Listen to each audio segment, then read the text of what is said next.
1774 to 1785, okay? It is, in fact, a royal regiment. It is the King's 8th Regiment. You know that because we have two blue turnbacks on the coat. This is the King's personal color, and any regiment that has the blue is his personal regiment, all right? Uniform consists of 12 pounds of wool. Yeah, I'm actually wearing more wool in weight than the weight of this gun, okay? It's worn all year, regardless of climate or location.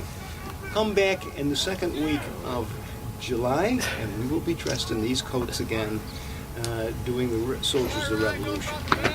And if it's 90 degrees, we'll be in the coats. We'll be sweating. They make no exception for it. This is what you wear. Other than that, I just mentioned really quick, notice the buttons.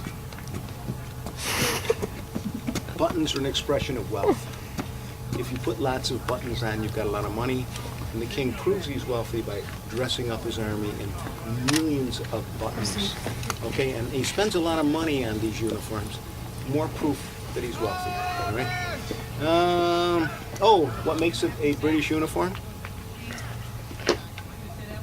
Anybody? Anybody? The red. Color? Thank you for saying that. You're wrong. That. Yeah. The black cockade. That is proof it's a British uniform. The Spanish wear red coats. They've got red cockades. The American artillery in the Revolutionary War are wearing red coats. They're wearing black and white cockades. So you really have to match up the uniform and this little ribbon here. It's called a cockade, all right? This is a smoothbore flintlock musket. You know it as the Brown Bess, or you might not know it as the Brown Bess. Okay, this is a short land pattern smoothbore flintlock musket, and notice how short it is. And believe it or not, this is a short gun. Weighs 8 pounds. It's 75 caliber, and it's actually quite nice.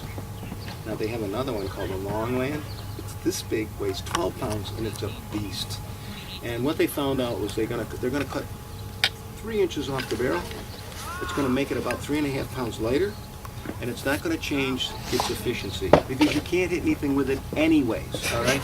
It's absolutely inaccurate in any distance. So basically, see that down in there?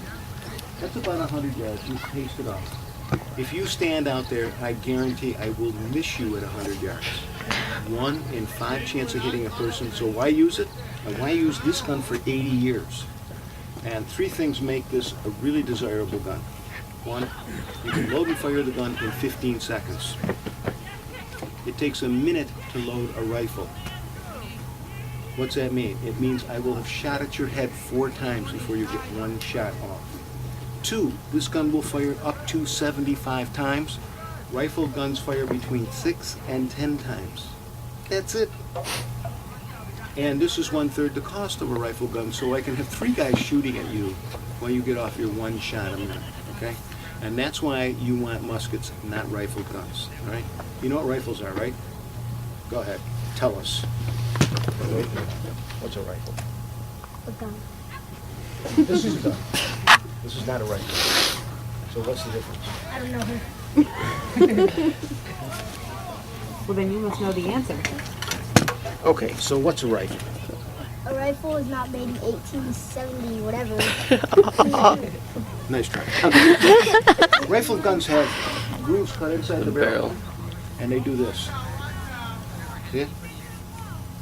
You follow that? So when I shoot it, what's the ball going to do? Then It's going to spin. It's going to come out like a football. All right? This is the basketball gun. This doesn't have the groove, so the ball is going to bounce back and forth, back and forth, back and forth, and it's going to ricochet out the end. You're going to miss what you're shooting at. Okay? That's why you miss. So it fires fast, it fires often, and what they're trying to solve is this problem of fouling. These guns have huge amounts of burnt up soot inside of them from the powder. The barrel gets smaller and smaller and smaller, so what they do is they put a gigantic barrel in, 75 caliber. They're going to put a 70 caliber ball in, and you got this much space. So even though it's loading with soot, it keeps working. Rifles have a really tight-fitting ball, so 5 or 6 shots, you can't get the ball down anymore. So that's why you want this gun. That make sense? Now, if you're going deer hunting, what do you want, a rifle or a musket? rifle. You want a rifle. Yeah, because you're only going to shoot a couple times, right?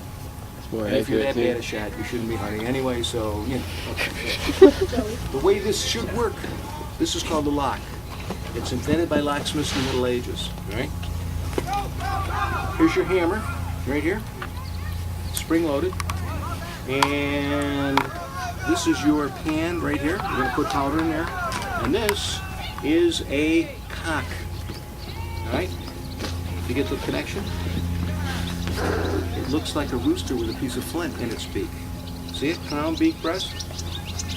Slang for a rooster is a cock. When you pull it back, you've cocked the gun. We still do that today, okay? All right. When I pull the trigger, what should happen? Gonna go boom. This is gonna, oh, if only. It may go boom, all right? If it's not wet. This should fly forward. It's gonna hit this. This piece of flint so hard it'll cut steel.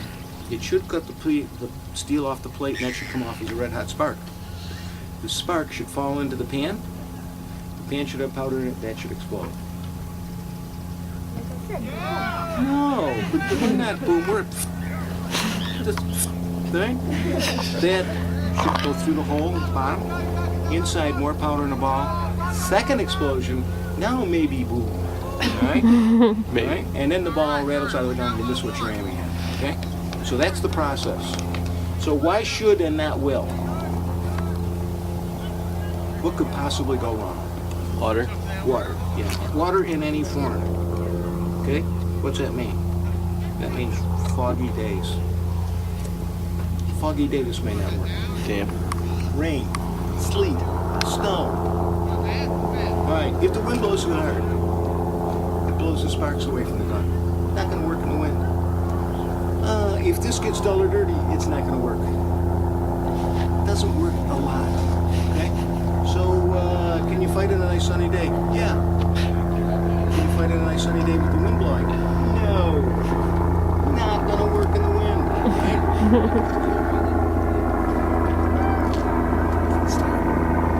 Okay. Got that? So, cartridge box, what's over here? Let's try it again. It's a cartridge box. So what's over here? Cartridges. Right? And what we got is a wooden lock, 36 holes drilled in the lock. In each one should be a paper cartridge. Right? And this is the paper cartridge. Right? So we roll up paper cylinder. They're going to drop the ball in first, and then they'll put the powder on top of it, and then look what they do. They just twist them closed. Okay? One-step operation. Rifles, 2 powder horns, a powder measure, a ball, a patch, a short starter, which is a little stick to get the ball from here to here, and then you're going to finish with this. 5 things. 1, 2, and that's the difference between 15 seconds and a minute. All right? All right, I'm going to load it here so I can see what I'm doing. Okay? And I have to see how much I'm putting in. If I put too much in, I burn my face. If I don't put enough in, it doesn't go on. All right? So I have to see this visually. To do it quickly, I'm going to do what? How do I get this open quickly?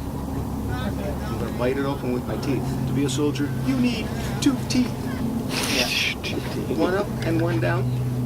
They have to oppose each other. You need 4 fingers. That's all you need. Get a thumb and an opposing finger, you can join the arm. Okay?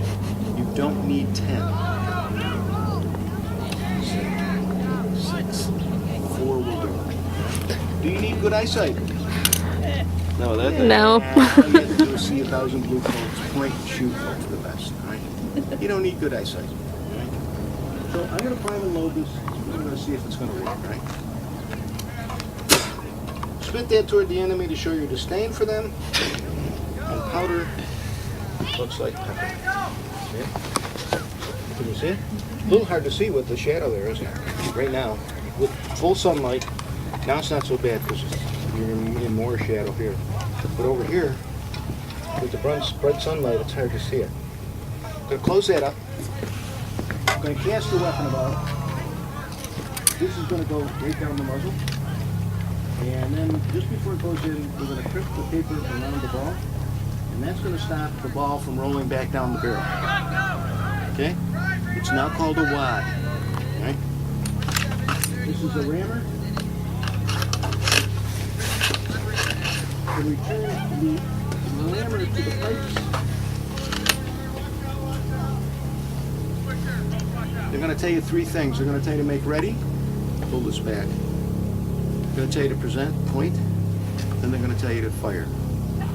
What's not said? Aim. Aim. Yeah, it's just not right. Okay. So the first command is to make ready.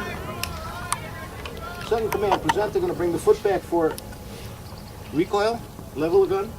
Try to do it on 3. 1, 2, 3. Ah! It sparked, but it didn't catch it. So now 1,000 people are shooting at me, and I'm going back to my case to pull out another cartridge and reprime it. And I hope this works because we're down to 2 cartridges.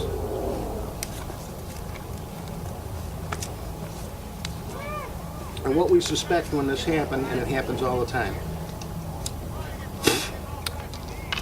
what they would do is they would just pretend it went off, reprime it, and just go with the next valve. It's going to happen in another 15 seconds, right? Okay. 1, 2, 3. Went off, right? I think so. Notice the smoke. That's a half a load. One gun. Now imagine 700 loads every 15 seconds, flat count day. How do you avoid shooting your friends? Don't. That's what codes. Just a prayer and a whisper. This is about being seen by your own people, and you have to have bright clothing. The idea of hiding is insane. You know, if I could wear neon, I'd wear it. You need to be seen because real danger is your own people, not the other guys. The other guys are using lousy guns too. You need to be seen by your own people, right? And notice, is there anything subtle here? Blue, red, yellow, white. Yeah. So they're going to shoot at you, you're going to shoot at them. They're going to shoot at you, you're going to shoot at them. And eventually, one side or the other will start to make mistakes, and you will see them making the mistakes. And at a certain point, you'll say, they're bums.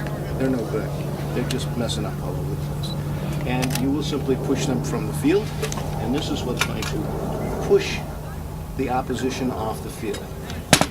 This is the ring or the socket bayonet, and the great thing about this is it's almost never used. This is so scary, most people run away from it. Okay? And what makes it scary is the shape is triangular. If you stab people, it's hard to sew triangular wound shut.